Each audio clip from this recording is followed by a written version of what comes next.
I used to think travel insurance was just another unnecessary expense, until one trip turned into a nightmare. A missed flight, a lost bag, and a surprise hospital visit later, I realized how quickly things can go wrong. In that moment, I wished I had spent a little extra to protect myself. If you've ever questioned whether travel insurance is actually worth it, let me share how I found out the hard way, and why I'll never travel without it again. Today we will talk about, is travel insurance actually worth it?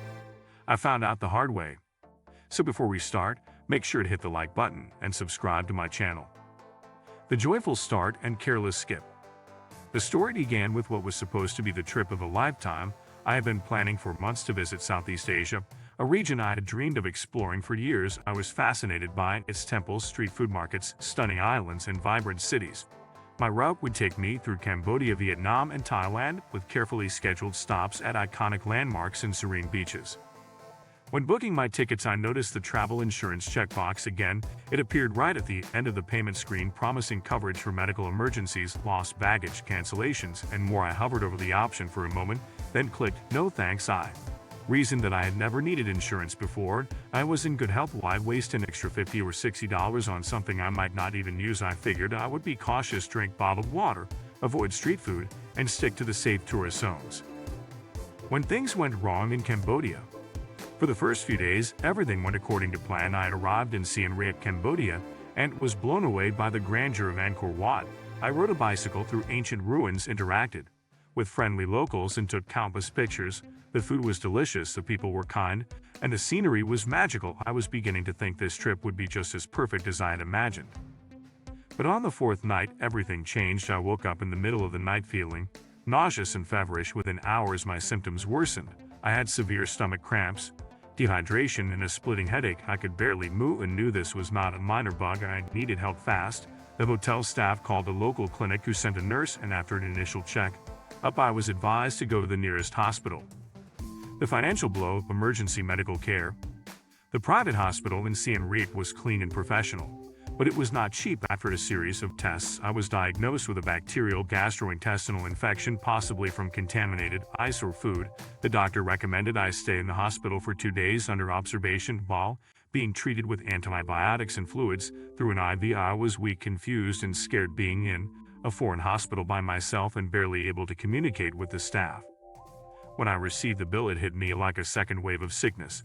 The total came to over $1,800, not including the cost of follow-up medication. I had to pay the entire amount up front. Since I did not have travel insurance, the hospital did not accept international health insurance, and my credit card limit barely covered the costs. I had to borrow money from family back home to pay the bill. I was devastated. Trip ruined and dreams crushed.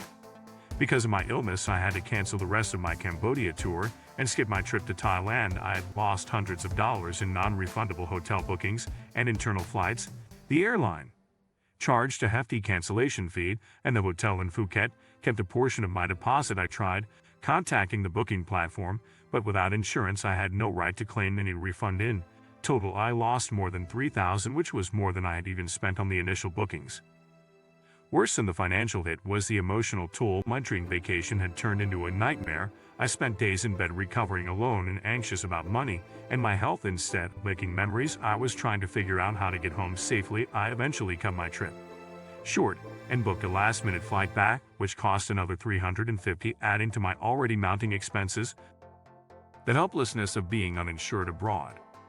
Being sick in a foreign country is terrifying, but being sick without support is even worse. Without travel insurance, there was no emergency assistance number to call, no one to help arrange a medical transfer or speak with doctors on my behalf. I had to navigate everything by myself with a translation app and broken English.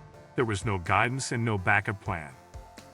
When you have travel insurance, you often have access to a 24-hour helpline that can guide you through emergencies, help locate the nearest approved hospital, and sometimes even translate medical terms. Without it, I was forced to rely on strangers and limited resources. It made me realize how vulnerable you are when you are abroad without proper protection.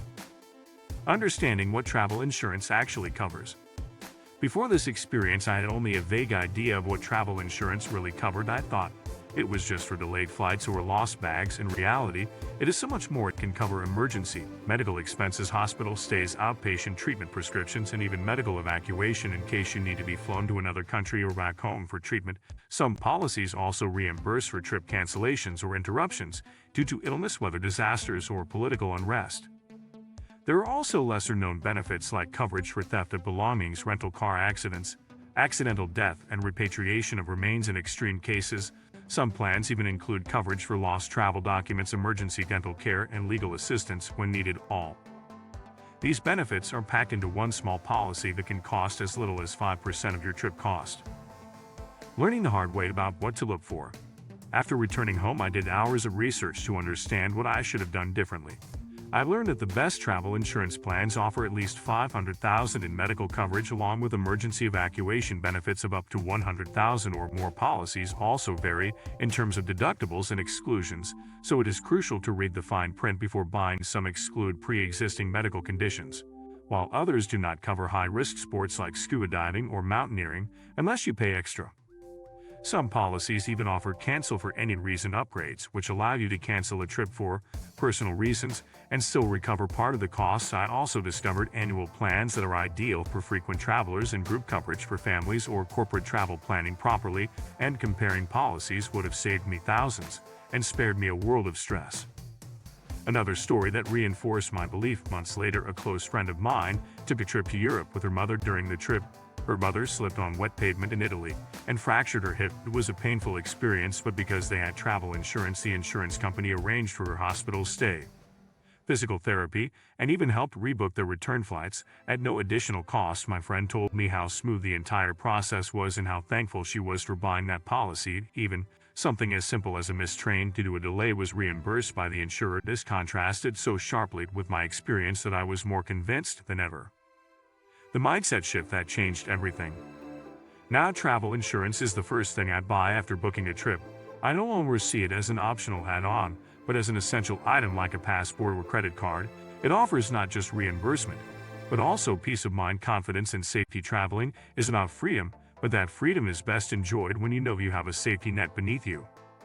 The price of insurance is tiny compared to the financial and emotional costs of handling a crisis on your own. If I had spent just $50 on that trip, my entire experience would have been different. I could have focused on recovery instead of bills, explored new places instead of being confined to a hospital bed, and returned home with happy memories instead of regret. If you like this video and would like to see more like it, please give it the thumbs up. Leave a comment and click the button to subscribe.